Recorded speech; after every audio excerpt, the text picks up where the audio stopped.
Hello and welcome back to the channel. My name is Krashy, and today we're going to be talking a little bit about Omeda City, MMR, Predecessor, ranks, and all of that, man. I've seen a lot of really interesting perspectives when it comes to Omeda City rankings and MMR, and there's a lot of new people in the game as of December with console, and I just want to kind of clarify a lot of things that, like, if you've kind of been playing the game for a while, you probably know this.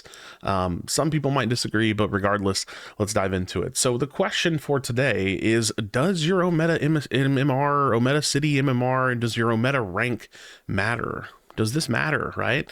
No. No, it doesn't matter. It's not real, but it kind of matters. And that's where you want the nuance in it, right? You want to understand what that means. And so I'm going to try my best to explain how the rankings on Omeda City don't really mean anything at all, but that they kind of mean something. And then if you walk away with a kind of a decent understanding, then that's pretty good. So, okay, let's take a look at this, right? I have 2,032 matches played, and I have a 63.6% win rate, and I am currently sitting at 1859 MMR, right? Like, I'm just below that 1900 masters that they have. And for the first part of this is understanding that this is all made up. Like, this is literally all made up, and all that Omeda City does is uses API data to check your wins and losses, and like it checks that against the other players, right? So like, it is an actual like MMR system, but it's not literal in the sense that like it's actually doing what the game is doing. So this is why it kind of doesn't matter at all, because it's really just like a system that they've put in place on top of data that is objective, right? Like, you can look at this match right here and you can see that there's objective data in here. Like, I am playing against these people, right? And this is the game that happened. But the numbers and the variance of MMR, like average MMR 1800 versus average MMR 1553, like, this is not real, because this is not what Omeda is actually doing in Predecessor. This is what Omeda City has determined our MMRs are based on the formula, or based on the MMR system that they've decided to use using API data. So yes, this match actually did happen. Yes, these 10 people were in a game together, but no, these MMRs are not what was actually against each other, because Predecessor doesn't have this system, right? This is just something that Omeda City is using on top of the API data, which is the fact that the match happened, the fact that the matchmaking is the way that it is. So, first and foremost, we don't actually know what the actual variance is. We do know that Predecessor has a cap of MMR, so you'll see a lot of people that are like really, really high rated. They've probably long since hit that MMR cap, and I forget what it is, like 2300 or something.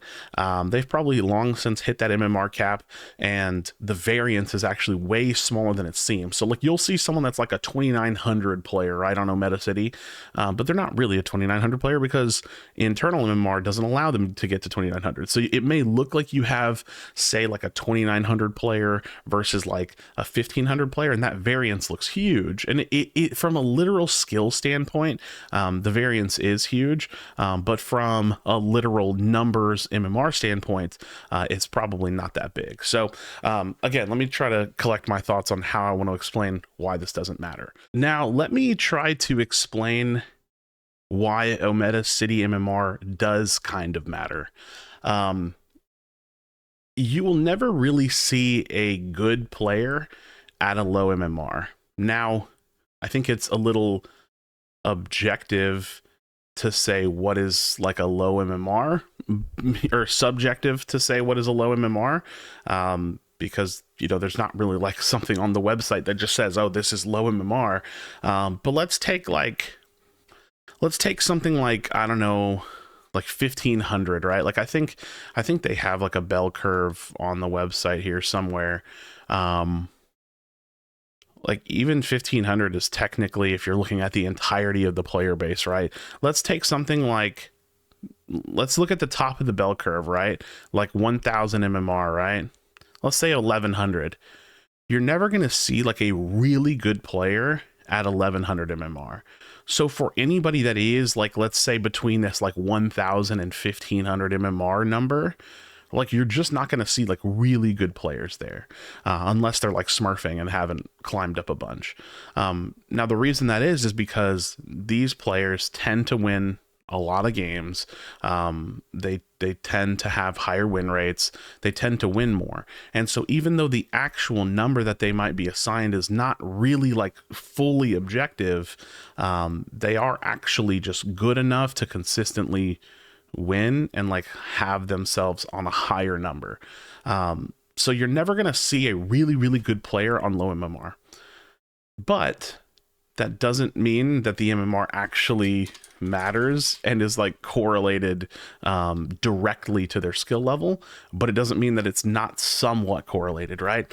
So again, let's take myself. I'm 1859. Why am I not like far higher MMR on this website? Well, it could be for lots of reasons. It could be that of the matches that I've played, I've had games that didn't have enough variance in favor of me to gain a lot of MMR, right? Because if you know how matchmaking systems work, essentially your gain rate is kind of like correlated to the skill variance and probability to win. So on this game, for example, average MMR 2100 versus average MMR of 2019, 2111, 2019. If we win this game, well, we were the higher probability to win because we have higher MMR. We're not going to gain very much. So like I gained +4. Now this player, for example, gained +19. Well, why do some people gain like a ton of MMR? It's because they're new. So this is like Omeda City's version of like placement, right? Like they're trying to place this person very quickly. So you're seeing really heavy like MMR variances, +20, +40. This one was +3. So this is like giving newer accounts like an opportunity to find their place, right? So this person's like Master 3 at 57 games and 2253 at 57 games. So like this is not really all that accurate, right? Like, is the player winning? Yeah. Is the player 82.5% win rate? Absolutely. Also, it looks like this is probably someone's Smurf. But, oh yeah, it's Jay. Okay.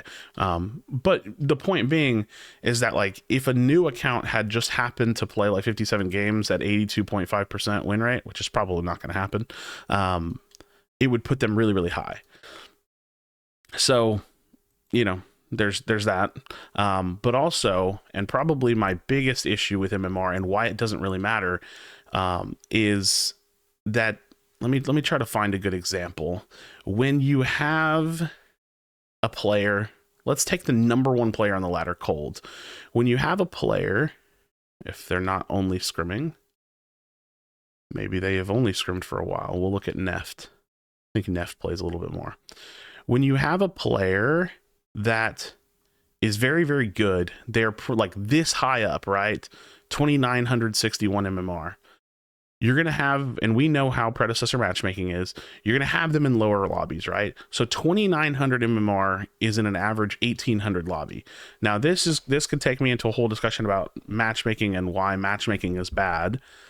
But the craziest thing is that at 2963 MMR, their team's probability to win was lower, right? It's 1817 versus 1839. So we know usually if this was like a well-made match, that the team that wins is gonna, if you're on the lower probability to win, you're gonna gain a little bit more than if you were on the higher probability to win.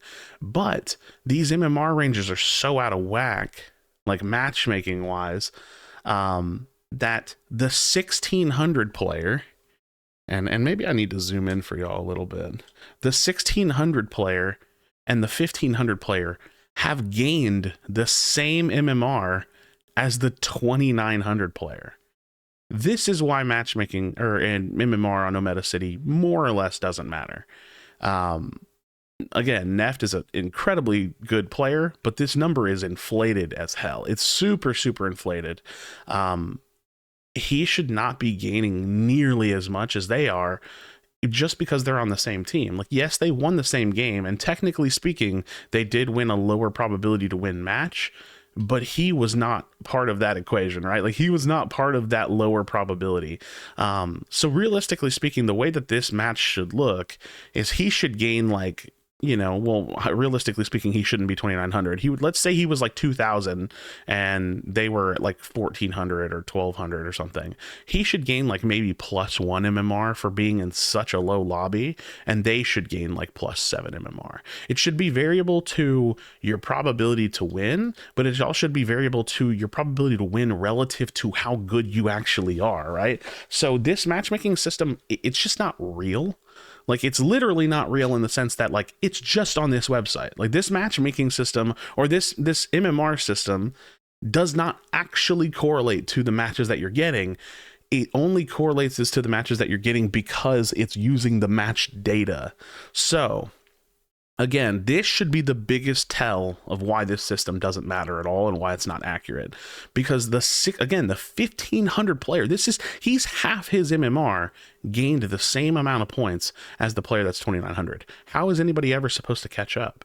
How is anybody, you know what I mean? How is it that he's not super, super inflated? Now, there are other reasons that the MMR system is not very great. The main one is this one, I think, right here, where you can see that, like, that people are gaining and losing about the same MMR unless they're like new, right? Like, this player is probably really new. Yeah, 43 matches played, so you're going to see that really heavy MMR variance. So like -23, you can't even see it, but right here, yeah, -23.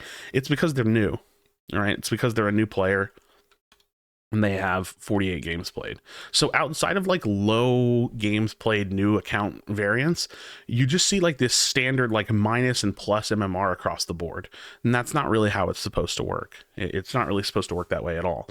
The other issue with this kind of a system is the matchmaking. Like, you might go on a spree where you just got slightly better teammates than other people. Now, that is kind of the case in like an actual MMR system and a rank system anyways. The only difference is that, like, in true rank systems, like, if we had, and again, I don't mean to harp on the matchmaking all the time. If we had this matchmaking in ranked, let's say Predecessor has an actual ranked mode, and this was the matchmaking, the rank system would be pointless. It would be absolutely pointless, because being this good playing with people that are on this skill level, it's just a complete waste of time. So this MMR system doesn't really matter, because he is like we're using Neft as an example. Neft is consistently playing with and against really low skill players, relatively speaking. So it's like, naturally you would expect that most good players in Predecessor are a little bit like boosted, so to speak, because on average they're playing with people that are far less skilled than them, both on their team and against them, and on average they should win more. So again, we can use myself as an example, because I'm not like as good as a lot of people that are in this game, but myself, for example, like, I mostly play solo queue, meaning I like, it's like 95% of my matches have been solo queue. I have a 63.6% win rate. This is too high. Like, this would be in an actual ranked mode, this would be a really, really high and hard win percentage to carry. Like, it would just be really, really hard. Now, there's other variables that make it really impossible to look at this MMR and say, like, yes, this is very accurate. For example, if I was like 3 stacking or 4 stacking and 5 stacking every night, right? Like, I picked 3, 4, maybe 5, including myself, really, really good players, this number would just go up. We would just have a higher probability to win. We would be more coordinated, and we would win more often. So the variables definitely matter too. So for example, the variable about like which role you play, like, I think on average carry players, they have higher win rates. They just have higher win rates because the carry role is really, really strong. You would probably see on average that the support role across the board, or at least at like higher MMR, has lower win rates. And so there are variables that change what this number actually looks like. And I think that would still happen in a ranked mode, but in a ranked mode where in a ranked mode, sorry, in an MMR system where the matchmaking is all over the place and where the MMR variance is like almost non-existent, like you just plus or minus the same as everybody else in your lobby. It's all just kind of nonsense, right? Like I think if I've explained it decently enough to you, you should just be able to see like, oh yeah, this is nonsense, right? Again, another example, like this player at 1900 MMR plus, or got minus 9 MMR, 9.8, and then the 1500 player lost the same, minus 9.8. It just doesn't make any sense. Like they're not the same skill level. Why are they losing the exact same, right? Now here's the thing, they lost the game, so everybody in my team here should lose MMR in an actual rank system and an actual MMR system. But if there was so much variance, it makes no sense that they would lose the same amount of MMR. Now, again, also realistically speaking, in a ranked mode, you wouldn't want this much skill, like variance, right? You wouldn't want like a 400 MMR gap between people. I think, I mean, I really don't know how tight it should be, but you get the point, right? Like you have like a reasonable amount of skill here between like 1700 and 1900, and then you just like throw in like a placement in a 1400 and a 1500. It's just like, it's not good matchmaking, right? It's not actually good matches. So hopefully I've done a decent job explaining that there's just too much variance. The first, let me try to like summarize. The first point is that the MMR system that they're using on Omeda City, it's just not real. It's not objective to how the game is actually using the matchmaking to create these matches. Like they just picked it like an MMR system, or they made one. I don't really know. I don't know how Omeda City did it, but they just have an MMR system that happens to work with the game, right?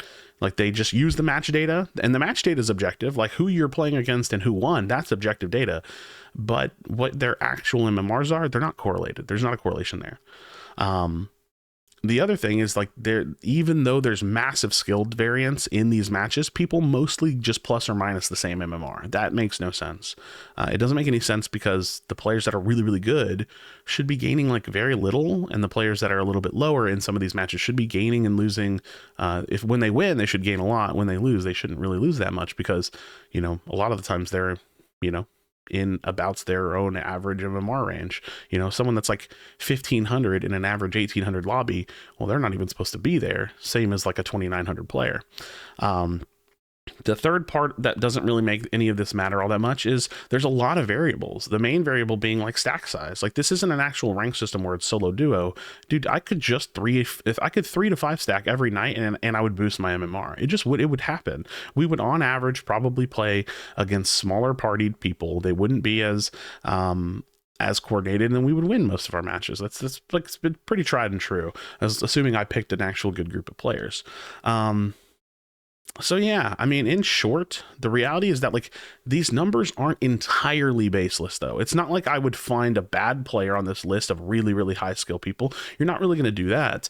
And you're never going to see a really, really good player at low MMR too. So there is a little bit of objectivity here. There's a little bit that you can kind of be like, well, yeah, it may not be perfect, and it's not, but you can look at it and be like, yeah, there's definitely an issue with this. So hopefully I did a pretty decent job.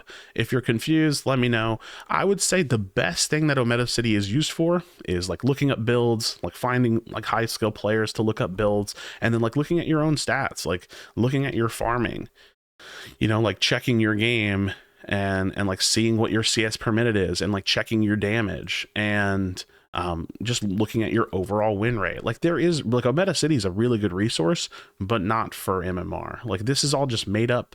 The ranks are made up. Like this has nothing to do with Pred. Like Omeda City just picked a number and said that's diamond. It picked a number, said it's masters. So it's all just made up. So don't put too much stock into it. You know, that's just my thought. Friends, thank you so much for watching. Drop a like on the video and subscribe for future Predecessor content or whatever the hell I decide to post. As always, be sure to be kind of one another. Tell someone you love them, and I'll see you in the next video.